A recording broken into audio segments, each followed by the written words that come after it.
When is the last time you assessed how you were connecting and getting to know a potential new client? Somebody that fit your ideal client criteria. Well, the other day I accidentally recorded a conversation with somebody that falls into that category. I thought, what the heck? Let me listen to myself. Let me see how I did. I provide feedback to others as to how they're doing. Let me see if I'm following what I recommend. Well, here's the best I can say. Ouch. I realized I needed to take a hard look and assess myself. So this video isn't about the best approaches to connect with people or techniques such as how to personalize a message or write a referral introduction. This video is about 3 questions to ask yourself as to how you are doing when you are connecting and getting to know a potential new client, somebody that you would like to work with. Hi, I'm Laura Burford, here with another consulting insight. If you would like more insights such as this, please consider subscribing to the channel and clicking on the bell. When you click on the bell, you will be notified when the next video is available. If, as you listen to this video, you like it, consider giving me a thumbs up. It helps me know what material is resonating with you, my listeners, my viewers. If you would like to talk to me about your consulting business, please reach out and schedule time with me. There's a link in the description area below to my calendar. Let's dive down into the 3 questions. As you listen to each question and my explanation, assess yourself. Rate yourself from a 1 to 10. If you're not a 10, think about why not.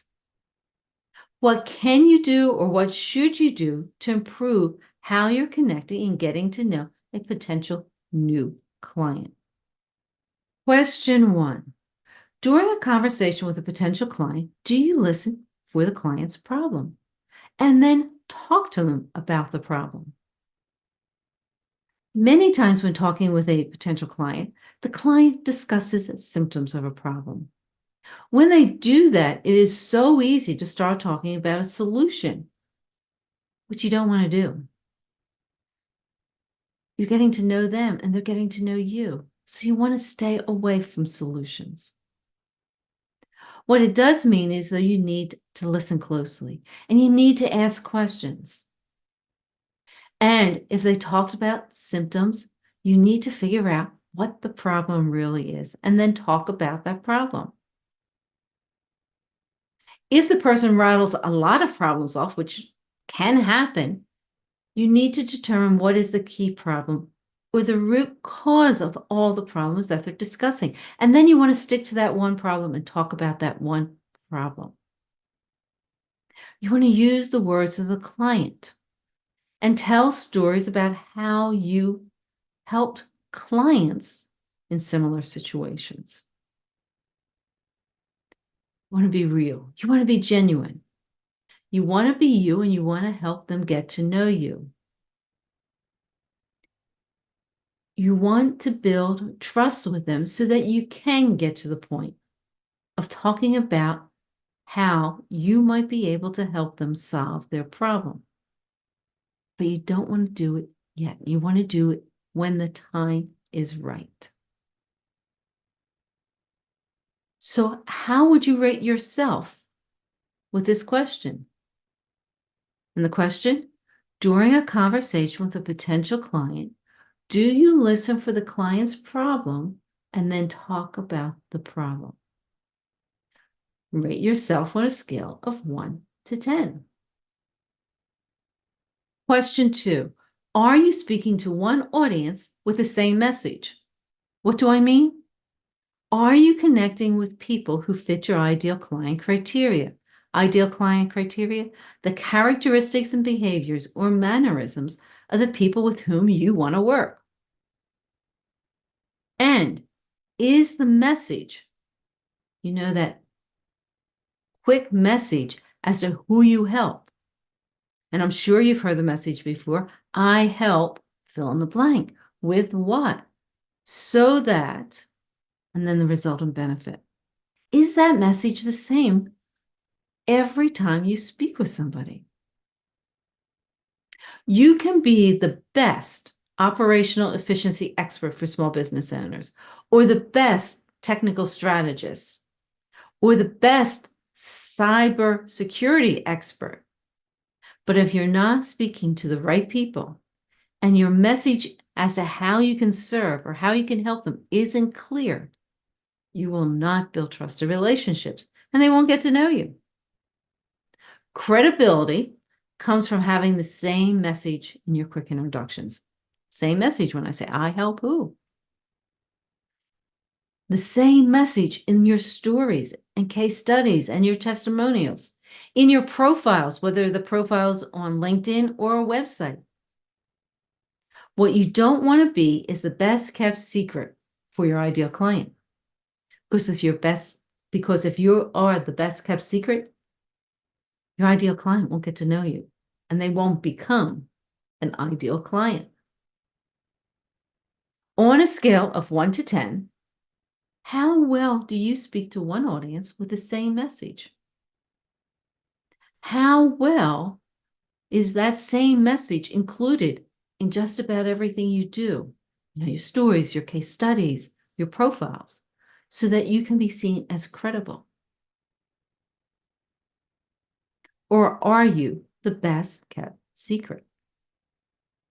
The third question, when meeting with potential clients and getting to know them and they're getting to know you, do you take time to explain your point of view? Your point of view is your differentiator. It is what helps you stand out in a crowded field of other consultants. A point of view is strategic. It explains how you think about helping your clients achieve what they want to achieve. It is all about the journey you take your clients on to help them eliminate their pain and help them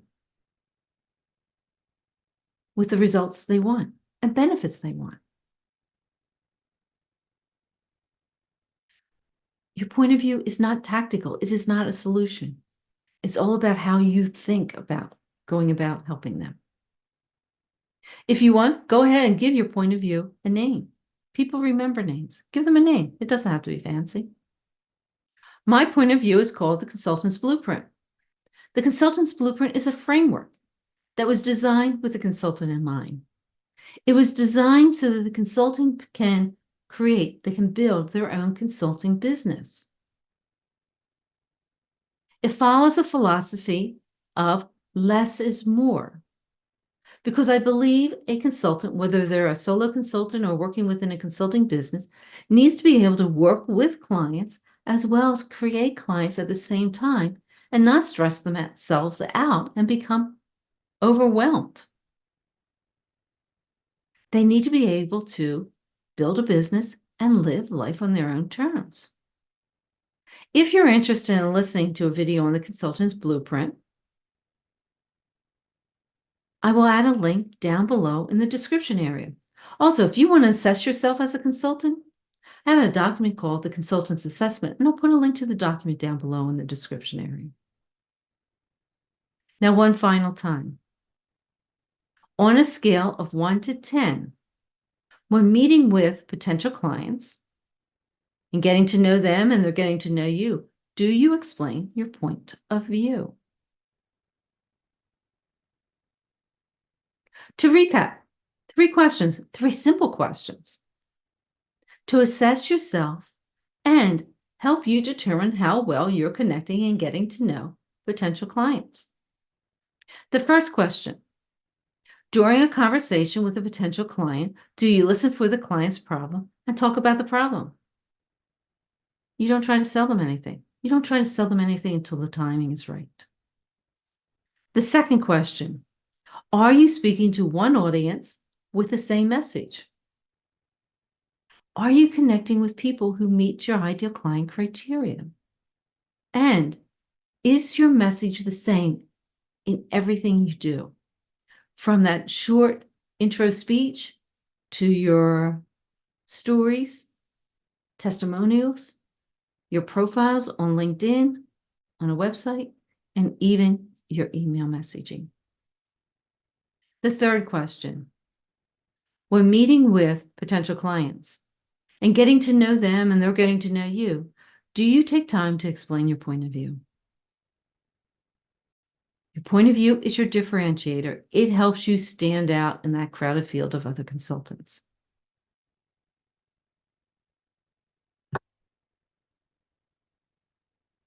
How did you make out?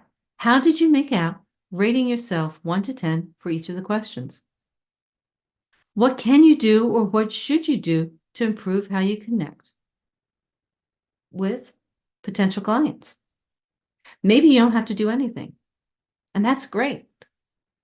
But if you're like me, I can always find room for improvement. Let me know in the comment section below how you made out. And if there are any actions you think you're going to take immediately.